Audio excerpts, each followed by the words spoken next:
রাতে শাশুড়িমা ঘরে ঢুকে হেসে বললেন, তোমাকে একটু চিন্তিত দেখাচ্ছে, কিছু হয়েছে নাকি? আমি তাড়াতাড়ি উত্তর দিলাম, না শাশুড়িমা, কিছু হয়নি, আমি ভালোই আছি। তিনি তখন আমার পাশে এসে বসলেন এবং বললেন, তাহলে এত ভাবছ কেন? তারপর ধীরে ধীরে আমার মাথায় হাত বুলিয়ে বললেন, এভাবে মন খারাপ করো না। তার আন্তরিক ব্যবহার ধীরে ধীরে আমাকে স্বস্তি দিতে শুরু করল, যেন সবকিছু একটু চিন্তা হালকা হয়ে গেল। আমি কিছুক্ষণ চুপ করে থাকলাম, মনের মধ্যে এক অদ্ভুত প্রশান্তি ভর করেছিল। এক সন্ধ্যায় আমি ক্লান্ত শরীরে নিজের ঘরে শুয়ে বিশ্রাম নিচ্ছিলাম। চোখ বন্ধ করে শুয়েছিলাম, যেন সারাদিনের ক্লান্তি কাটানোর চেষ্টা করছিলাম। ঠিক সেই সময় শাশুড়ি মা এসে আমার পাশে এসে বসে রইলেন। তিনি কিছু না বলে চুপচাপ আমাকে লক্ষ্য করতে লাগলেন। কিছুক্ষণ পর তিনি বিছানার চাদরটা নিয়ে আলতোভাবে আমার গায়ে দিলেন। তারপর ধীরে ধীরে আমার মাথায় হাত বুলাতে লাগলেন। যেন তার স্নেহময় স্পর্শে আমি স্বস্তি পাই এবং আরাম বোধ করি। তিনি আমার অনেক যত্ন নিতেন। আমি তাকে বারণ করতে চাইছিলাম, আমার কিছু বলার আগেই শাশুড়িমা হঠাৎ করে আমার ঠোঁটের সামনে আঙুল রাখলেন। তিনি মৃদু কণ্ঠে বললেন, এই মুহূর্তে কিছু বলার প্রয়োজন নেই, বরং তোমার মাথায় একটু হাত বুলাতে দাও। এতে তোমার শরীরের ক্লান্তি কমে যাবে। আমার মনে তখনও কিছুটা অস্থিরতা ছিল। তিনি আবারও বললেন, অনেকদিন ধরেই কিছু বলার চেষ্টা করছিলাম, কিন্তু কখনো সাহস করে তোমাকে বলতে পারিনি। তারপর তিনি, হ্যালো বন্ধুরা, তোমাদের সকলকে আমাদের আজকের একটি রোমাঞ্চকর গল্পে স্বাগতম। আশা করছি গল্পটি তোমাদের ভালো লাগবে। গল্পটি শুরু হয় যখন আমি শহরে এসে শ্বশুরবাড়িতে থাকতে শুরু করি। আমার বয়স তখন 24 বছর। আমার মা বাবা অনেক কষ্ট করে আমাকে উচ্চশিক্ষা দিয়েছিলেন। পরে আমি চাকরি পেয়ে শ্বশুরবাড়িতে চলে আসি। আমার বাড়িতে মা বাবা এবং স্ত্রী ছিলেন, তবে দুঃখজনকভাবে আমার স্ত্রী 1 বছর আগে একটি অসুস্থতার কারণে আমাদের ছেড়ে চলে যান। তখন আমার শাশুড়িমা শহরে একাই থাকতেন, কারণ আমার শ্বশুর বিদেশে চাকরি করতেন। আমার শাশুড়িমায় মা বাবাকে বলেছিলেন, কুনাল জামাইকে আমার কাছে পাঠিয়ে দাও, সে এখান থেকে নিজের দায়িত্ব পালন করতে পারবে। মা বাবা ভেবেছিলেন এটা আমার জন্য ভালো সিদ্ধান্ত হবে, কিন্তু তারা জানতেন না যে এর পেছনে অন্য কোনো উদ্দেশ্য লুকিয়ে আছে। আমি আমার মা বাবার কথামতো শ্বশুরবাড়িতে থাকতে শুরু করলাম এবং সেখান থেকেই প্রতিদিন আমার কাজের জন্য বের হতাম। শাশুড়িমা প্রথম থেকেই আমার সাথে খুবই বন্ধুভাবাপন্ন আচরণ করতেন। তিনি প্রায়ই বলতেন, তোমার শ্বশুর বাইরে চলে যাওয়ার পর আমি একদম একা হয়ে গেছি। আমার একমাত্র মেয়ে, তোমার স্ত্রী, চলে যাওয়ার পর আমার অনেক ইচ্ছাগুলো অপূর্ণ রয়ে গেছে। আমি প্রতিবারই শাশুড়িমাকে শান্ত করতাম, বলতাম, আপনি চিন্তা করবেন না, বাবা শীঘ্রই ফিরে আসবেন। কাজ থেকে ফিরে আসার পর দেখতাম শাশুড়িমা আমার জন্য সবসময় খাবার তৈরি করে রেখেছেন। তিনি আমার পাশে বসে ভালোবাসার সাথে নিজে হাতে আমাকে খাওয়াতেন। শাশুড়ি মায়ের এই যত্ন দেখে আমি খুব খুশি হতাম এবং ভাবতাম, উনি আমাকে কতই না যত্ন করেন। দিনগুলো স্বাভাবিকভাবেই কাটছিল, তবে ধীরে ধীরে আমার শাশুড়ি মা মাঝে মাঝে রাতে আমার ঘরে এসে থাকতেন। তিনি কখনো কখনো আমার মাথায় হালকা করে হাত বুলিয়ে বিশ্রাম নিতে সাহায্য করতেন, যা আমাকে মাঝে মাঝে একটু বিভ্রান্ত বা অপ্রস্তুত করে দিত।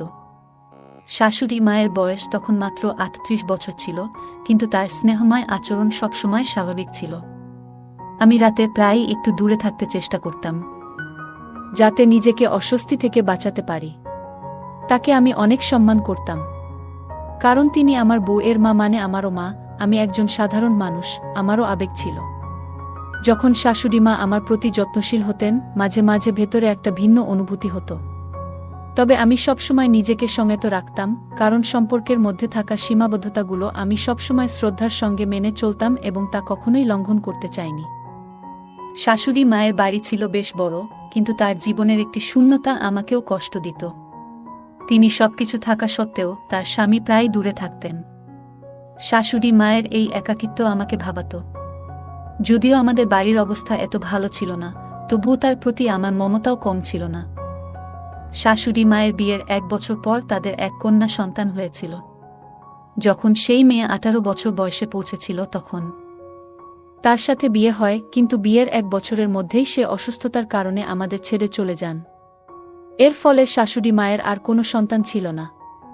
আমি সবসময় ভাবতাম, শাশুড়ি মা হয়তো আমাকে তার সন্তানের মতোই ভালোবাসেন, কিন্তু হয়তো সেটি আমার ভুল ধারণা ছিল। শাশুড়ি মা প্রায় রাতে আমার মাথায় হাত বুলিয়ে বলতেন, তোমার শ্বশুরের খুব অভাব অনুভব করি, আমি তাকে শান্ত করার চেষ্টা করতাম, বলতাম, শ্বশুরজি কাজের কারণে বিদেশে গেছেন, যদি তিনি দেশে কাজ পেতেন তাহলে কখনোই আপনাকে ছেড়ে দূরে যেতেন না। যখন তিনি ফিরে আসবেন তখন আপনার সব চিন্তা দূর হয়ে যাবে। শাশুড়িমা সব কথা শোনার পরও মাঝে মাঝে বলতেন, তুমি কি আমার কিছু আশা পূরণ করতে পারবে না?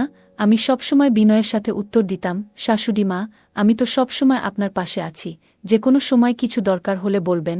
তবে তিনি হয়তো অন্য কিছু বোঝাতে চাইতেন, যা আমি তখন সঠিকভাবে বুঝতে পারতাম না। যদি আমি আগেই তার ইঙ্গিতগুলো বুঝতে পারতাম, তবে হয়তো ভবিষ্যতে এত জটিল পরিস্থিতিতে পড়তে হতো না। এক গ্রীষ্মের দিনে আমি কাজ থেকে একটু তাড়াতাড়ি বাড়ি ফিরেছিলাম। প্রচণ্ড গরমে আমি পুরো ঘামে ভিজে গিয়েছিলাম, তাই দ্রুত আমি যখন শাওয়ার নিয়ে বাইরে এলাম, দেখি শাশুড়িমা ঘরের মধ্যে বসে আছেন, হাতে একটা তোয়ালে এবং আরেক হাতে ঠান্ডা শরবতের গ্লাস।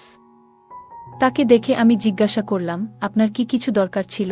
তিনি হেসে বললেন, না, তুমি এত গরমের মধ্যে কাজ থেকে ফিরেছ, তাই তোমার জন্য ঠান্ডা শরবত এনেছি। তিনি শরবতের গ্লাস নিয়ে আমার পাশে এসে বসলেন এবং আমার শরীর তোয়ালে দিয়ে মুছতে লাগলেন। আমার একটু অস্বস্তি হচ্ছিল, তবে আমি চুপচাপ দাঁড়িয়ে রইলাম। শাশুড়িমা আমাকে দেখে হেসে বললেন, তোমার শরীর বেশ সুগঠিত, তুমি কি জিম করো? আমি হালকা হাসি দিয়ে বললাম, না শাশুড়িমা, ছোটবেলা থেকেই এমনই আছি। তিনি আরও মজা করে বললেন, সুস্বাস্থ্যের প্রতি আমার বরাবরই একটা দুর্বলতা আছে। তার এই কথা শুনে আমি হাসির সাথে বিশ্বাসটা উড়িয়ে দিলাম। আমার শাশুড়িমা দেখতে খুবই সুন্দর ছিলেন, তার রূপ যে কাউকে মুগ্ধ করতে পারত। কিন্তু যখনই তিনি আমার সামনে আসত, আমি সবসময় নিজেকে দূরে রাখার চেষ্টা করতাম। তাই আমি তাড়াতাড়ি শরবতের গ্লাস নিয়ে তাকে বললাম, আচ্ছা, আমি নিজে মুছব, আপনি চিন্তা করবেন না, আমি নিজেই কাজটা করে নিতে পারবো, তুমি তো এমনিতেই সারাদিন ঘরের এত কাজ করো। এটা শুনে সে হাসতে হাসতে বলল, এটা তো আমার কর্তব্য। আর এই বলে সে ঘর থেকে বেরিয়ে গেল। সে বেরিয়ে যেতেই আমি গভীরভাবে নিঃশ্বাস ফেললাম। আমি তাড়াতাড়ি উঠে তৈরি হয়ে নিচে লাঞ্চ করতে চলে গেলাম। ডাইনিং টেবিলে খেতে বসেছিলাম। তখন শাশুড়িমা এসে পাশে বসলেন এবং স্নেহের সাথে আমার হাত ধরে খাবার খাইয়ে দিতে চাইলেন।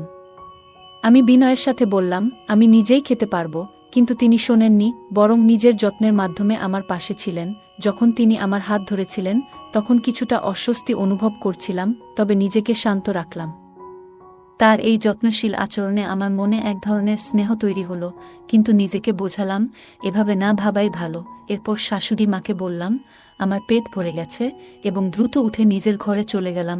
আমার এই আচরণে হয়তো শাশুড়ি মা একটু অপ্রসন্ন হলেন, কারণ রাতের বেলা তিনি আমার ঘরে এসে জানতে চাইলেন, তুমি ঠিক আছো তো? তুমি কি আমার উপর রাগ করেছ? আমি বললাম, না না, এমন কোনো কথা নয় শাশুড়ি মা। তারপর তিনি আমার পাশে এসে বসলেন এবং হাসি মুখে বললেন, তাহলে ব্যাপারটা কি? এই বলে তিনি আলতো করে আমার চুলগুলোকে স্নেহের সাথে হাত বোলাতে লাগলেন। তিনি আমার মাথায় আলতোভাবে হাত বুলিয়ে দিতে লাগলেন, যেন আমার সারা দিনের পরিশ্রমের ক্লান্তি একটু কমে। অফিস থেকে ফিরে এসে আমি সবসময় একটু ক্লান্ত থাকতাম। আমি চোখ বন্ধ করে শুয়েছিলাম, আর এটা দেখে শাশুড়িমা আস্তে করে বিছানার চাদরটা তুলে আমার গায়ে দিয়ে দিলেন আর বললেন, সব ঠিক হয়ে যাবে, বেশি চিন্তা করো না। তিনি বুঝতে চেষ্টা করছিলেন আমার মানসিক অবস্থাটা, কিন্তু আমার মনের অস্থিরতা সহজে কমছিল না। আমি তাকে ঘুমাতে যেতে বললাম। তিনি হঠাৎই আমার ঠোঁটে আঙুল রাখলেন এবং বললেন, তুমি কিছু বলো না, আমি তোমার মাথায় আলতোভাবে হাত বুলাতে চাই, এতে তোমার ক্লান্তি দূর হবে, বললেন তিনি। আমি কিছুটা অস্বস্তি বোধ করছিলাম। তিনি আরও বললেন, অনেকদিন ধরে তোমার সাথে এভাবে কথা বলার ইচ্ছে ছিল, কিন্তু তুমি কখনোই আমার অনুভূতিগুলো বুঝতে চাওনি। ঠিক সেই সময়ে আমার ফোনের রিংটোন হঠাৎ জোরে বেজে উঠল, আর সেই শব্দে আমি হঠাৎ চমকে উঠে দ্রুত ফোন হাতে নিয়ে একপাশে সরে গেলাম। আমি লজ্জিতভাবে বললাম, আমাকে ক্ষমা করবেন, আর এই বলে ফোন হাতে নিয়ে দ্রুত ঘর থেকে বেরিয়ে গেলাম। শাশুড়ি মা ঘরে বসেই আমাকে ডাকছিলেন, কিন্তু আমি তার কথার প্রতি কোনো প্রতিক্রিয়া না দেখিয়ে সরাসরি নিচে গার্ডেনের দিকে চলে এলাম। গার্ডেনে এসে আমি ভাবতে লাগলাম, যদি এই ফোন না বাজত তাহলে হয়তো আমি নিজেই বড় বিপদে পড়ে যেতাম। আমি সিদ্ধান্ত নিলাম যে এখন থেকে আমাকে শাশুড়ি মায়ের সাথে একটু দূরত্ব বজায় রাখতে হবে, এটাই সবার জন্য ভালো হবে। এই সব ভাবতে ভাবতে আমি যখন ফোন তুললাম, তখন আমার পুরনো বন্ধু রমেশ কণ্ঠস্বর শুনতে পেলাম। সে আমাকে বলল, কুনাল, আমি তোমার কোম্পানিতেই কাজ শুরু করেছি, এবার আমরা একসাথে কাজ করতে পারবো। রমেশ আমার শৈশবের বন্ধু, যে আমার গ্রামের পাশের বাড়িতেই থাকত। আমি তাকে আগেই বলেছিলাম যে আমি শহরে এসে একটা কোম্পানিতে কাজ করছি, আর আজ সে নিজেও সেই একই কোম্পানিতে যোগ দিয়েছে। তোমার চাকরি হয়ে গেলে কিছুদিন পর আমিও সেই একই জায়গায় চাকরি করব। রমেশ বলল। আমাদের শৈশবের বন্ধুত্ব ছিল খুব গভীর, আর সেই জন্যই আমরা একসাথে অনেকক্ষণ ধরে বিভিন্ন বিষয় নিয়ে কথা বললাম। এরপর আমি ফোনটা রেখে নিজের ঘরের দিকে চলে এলাম। যখন আমি ঘরে ফিরে এলাম তখন দেখলাম শাশুড়ি মা তাদের ঘরে চলে গেছেন। আমি দ্রুত নিজের ঘরের দরজা বন্ধ করে বিছানায় শুয়ে পড়লাম। আমি ভাবতে শুরু করলাম যে এখন থেকে আমাকে শাশুড়ি মায়ের সঙ্গে একটা নির্দিষ্ট দূরত্ব বজায় রাখতে হবে, কারণ এটাই আমাদের সকলের জন্য ভালো হবে। যদি কোনোভাবে এই সম্পর্কের সীমা লঙ্ঘন হয়ে যায় তাহলে পরবর্তী সময়ে আমার জন্য বড় বিপদ হতে পারত, কারণ আমি তাকে অনেক সম্মান করি। এইসব চিন্তা করতে করতে কখন যে ঘুমিয়ে পড়লাম তা টেরই পাইনি। সকালে ঘুম থেকে উঠতে একটু দেরি হয়ে গিয়েছিল যখন শাশুড়ি মা দরজায় টোকা দিয়ে বলছিলেন, কুনাল, আজ ডিউটিতে যাওয়ার কথা ভুলে গেছো নাকি? এটা শুনে আমি তাড়াতাড়ি সাড়া দিয়ে উঠলাম এবং ফ্রেশ হওয়ার জন্য বাথরুমে চলে গেলাম। বাথরুম থেকে ফ্রেশ হয়ে আমি সরাসরি আমার ডিউটিতে রওনা হলাম। আজ আমি কোনো নাস্তা করিনি, এমনকি শাশুড়ি মায়ের সাথেও একটাও কথা বলিনি। তিনি আমাকে পেছন থেকে ডাকছিলেন, কিন্তু আমি কোনো প্রতিক্রিয়া না দেখিয়ে বাড়ির বাইরে চলে গেলাম। কোম্পানিতে পৌঁছে দেখলাম রমেশ সেখানে আমার জন্য অপেক্ষা করছে। রমেশকে দেখে আমি খুব খুশি হয়ে গেলাম। আমরা দুজনেই আমাদের কাজে মন দিলাম। দুপুরের খাবারের সময় রমেশ আমার সাথে অনেক গল্প করল। সে হেসে বলল, আমি তো এখানে হোস্টেলে থাকি আর তুই নিজের শাশুড়ির সাথে থাকছিস, ভালোই তো মজা করছিস। তুই তো বাড়ির রান্না করা খাবারও খাস, আর আমি হোস্টেলের বাজে খাবার খেতে বাধ্য হচ্ছি। আমি মুচকি হেসে বললাম, রাতের ডিনার আমরা একসাথে করব। রমেশ বলল, কিন্তু আমি তো তোর শাশুড়ির বাড়ির ঠিকানা জানি না। আমি বললাম, এ নিয়ে তুই চিন্তা করিস না, আমি তোকে লোকেশন পাঠিয়ে দেব। দিনটা পুরোপুরি অফিসেই কাটল। সন্ধ্যায় বাড়ি ফিরে আমি রমেশকে আমার লোকেশন পাঠিয়ে দিলাম। বাড়ি এসে দরজার সামনে শাশুড়ি মা আমাকে অপেক্ষা করতে দেখলেন। যখন তিনি আমার কাছে এলেন আমি একটু দূরে সরে গেলাম, কারণ গত রাতের ঘটনাটা নিয়ে আমি খুবই বিব্রত ছিলাম। আমি লজ্জায় মাথা নিচু করে বললাম, আজ সন্ধ্যায় আমার একজন বন্ধু আসছে। যদি সম্ভব হয় তুমি তার জন্য রাতের খাবার তৈরি করে দিও। সে হোস্টেলে থাকে। শাশুড়ি মা হাসি মুখে বললেন, তুমি চিন্তা করো না, আমি তোমাদের দুজনের জন্যই ভালো করে ডিনার তৈরি করে দেব। তুমি আমার সাথে কথা বলছো না কেন? শাশুড়ি মা বললেন। আমি কিছু না বলে দ্রুত নিজের ঘরের দিকে চলে গেলাম। সন্ধ্যায় যখন আমার বন্ধু রমেশ আমাদের বাড়িতে এলো তখন দরজা শাশুড়ি মাই খুললেন। আমি তখন বাথরুমে ছিলাম। যখন বাইরে এসে দেখি রমেশ আর শাশুড়ি মা সোফায় বসে হাসি মুখে গল্প করছে। তাদের এভাবে কথাবার্তা বলতে দেখে আমি একটু অবাক হয়ে গেলাম। তারপর রমেশ আমাকে মজা করে বলল, তোর শাশুড়ি তো খুবই মজার মানুষ, এখানে থাকলে তো তুই বেশ ভালোই আছিস। ওর কথা শুনে আমার মনে এক অদ্ভুত অনুভূতি হলো। গত রাতের ঘটনাগুলো মনে পড়ে আমি আবার একটু মন খারাপ হয়ে গেল। কিন্তু আমি দ্রুত সেই ভাবনাগুলো ঝেড়ে ফেলে দিলাম এবং রমেশের সাথে গার্ডেনে গিয়ে গল্প করতে শুরু করলাম। কিছুক্ষণ পর শাশুড়ি মা আমাদের জন্য নাশতা নিয়ে এলেন। রমেশ আর শাশুড়ি মা একে অপরকে দেখে একটু হাসি দিল। নাশতা রেখে শাশুড়ি মা আবার নিজের ঘরের দিকে চলে গেলেন। রমেশের সাথে গল্প করতে করতে হঠাৎ আমার ফোন বেজে উঠল। ফোনটা বাড়ি থেকে এসেছিল। আমি কথা বলতে বলতে নিজের ঘরে চলে গেলাম। আমার মা বাবা আমার খোঁজ খবর নিচ্ছিলেন এবং বললেন, অনেক দিন হয়ে গেল, তোর সাথে তেমন কথা হয়নি। আমি মা বাবার সাথে ঠিকমতো কথা বলতে পারিনি, তাই প্রায় 15-20 মিনিট ধরে ফোনে তাদের সাথে কথা বললাম। কথা শেষ করে যখন বাইরে এলাম তখন দেখলাম গার্ডেনে শাশুড়ি মা আর রমেশ একসাথে বসে মিষ্টি কথোপকথনে মগ্ন। আমি তাদের কাছে গিয়ে দাঁড়াতেই তারা দুজনেই হঠাৎ চুপ করে গেল। রমেশ আমার দিকে তাকিয়ে মুচকি হেসে বলল, ভাই, এখন আমি উঠি। আমি তাকে বললাম, তুই তো ডিনার করিসনি, খেয়ে তারপর যাস। সে হেসে বলল, আন্টি এত ভালো নাশতা খাইয়েছে যে আমার পেট একেবারে ভরপুর, আর ডিনার করতে পারবো না। আরেকদিন এসে খাবো। এই বলে সে দ্রুত বেরিয়ে গেল। রাতের খাবার আমি আর শাশুড়ি মা একসাথে খেলাম, কিন্তু আমরা একে অপরের সাথে বিশেষ কোনো কথা বলিনি। ডিনার শেষ করে আমি চুপচাপ নিজের ঘরে চলে গেলাম এবং দরজাটা ভেতর থেকে লক করে দিলাম, যাতে শাশুড়ি মা আমার ঘরে আর না আসেন। এরকমই আমার দিনগুলো কেটে যাচ্ছিল। আমার আর রমেশের বন্ধুত্ব অনেক ঘনিষ্ঠ হয়ে উঠেছিল।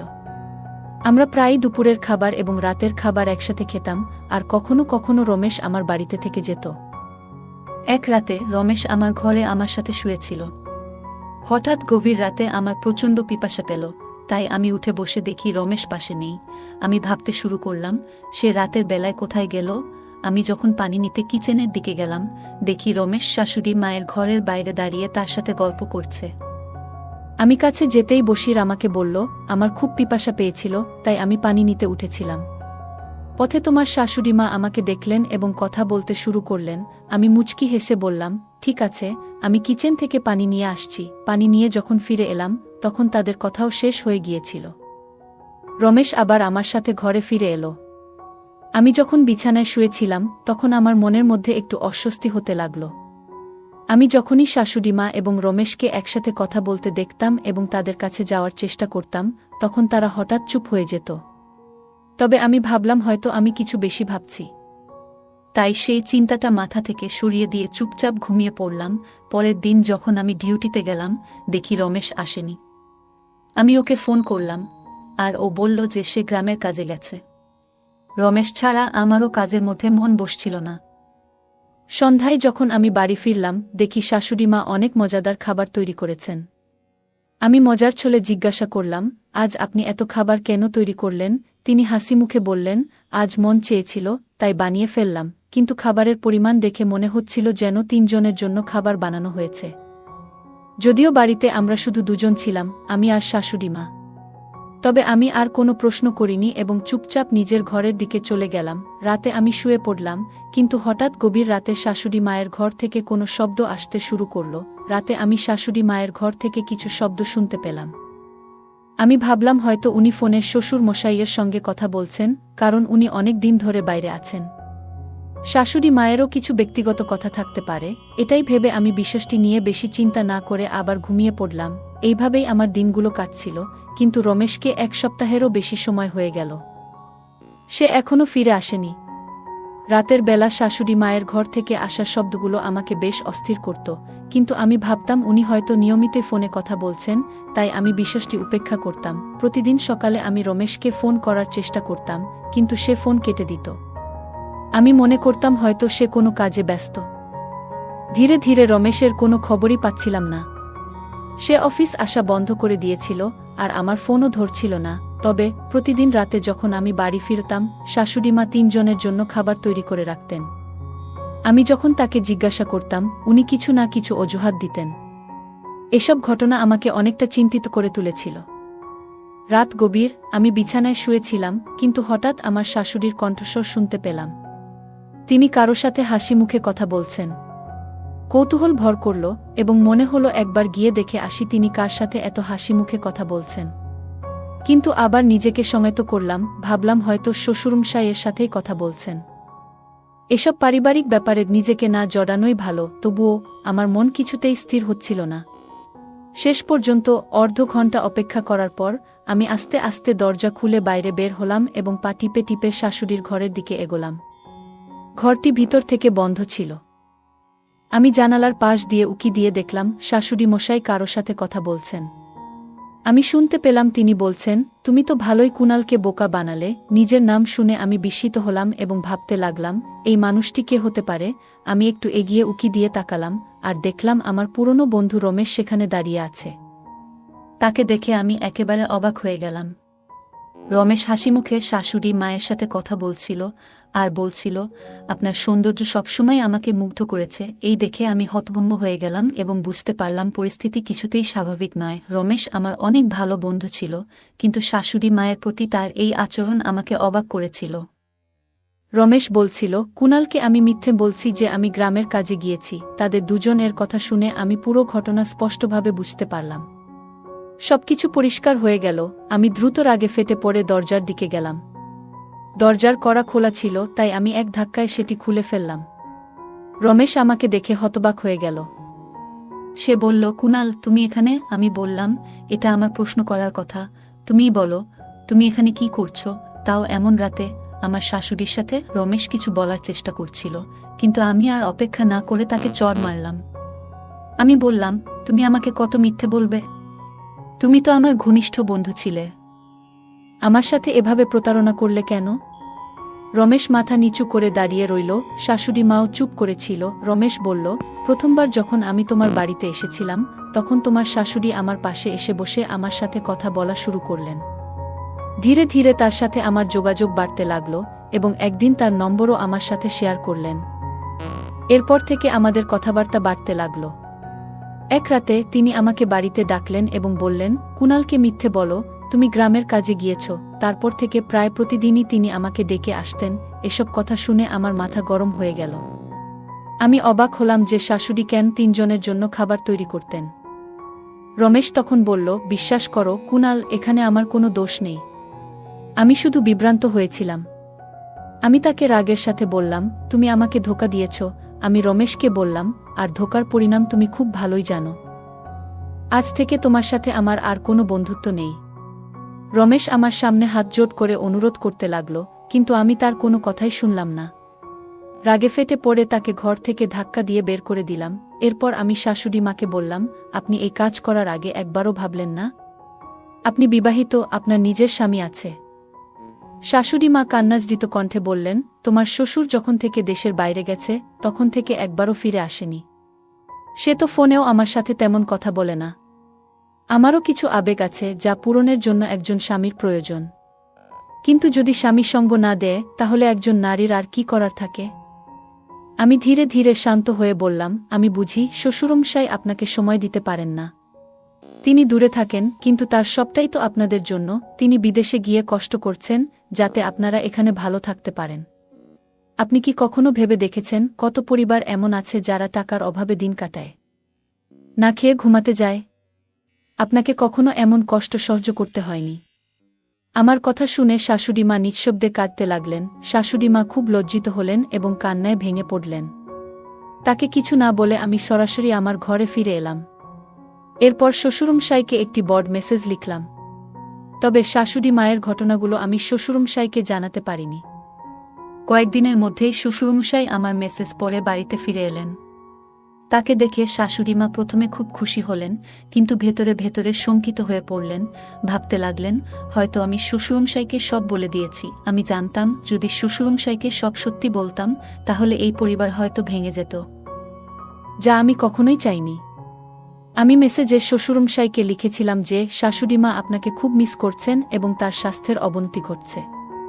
যদি আপনি তাড়াতাড়ি ফিরে না আসেন তবে হয়তো তিনি হৃদরোগে আক্রান্ত হতে পারেন। এই কথা শুনে শ্বশুরমশাই খুবই চিন্তিত হয়ে পড়লেন এবং দ্রুত বাড়িতে ফিরে এলেন।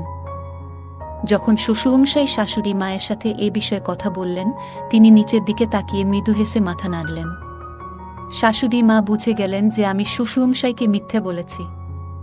এরপর থেকে শ্বশুরমশাই ও শাশুড়ি মা সুখে শান্তিতে জীবনযাপন করতে লাগলেন। আমি আর এসব বিষয়ে বাবাকে জানাইনি। আমার শাশুড়ি মা এখন আগের থেকে ভালো আছেন।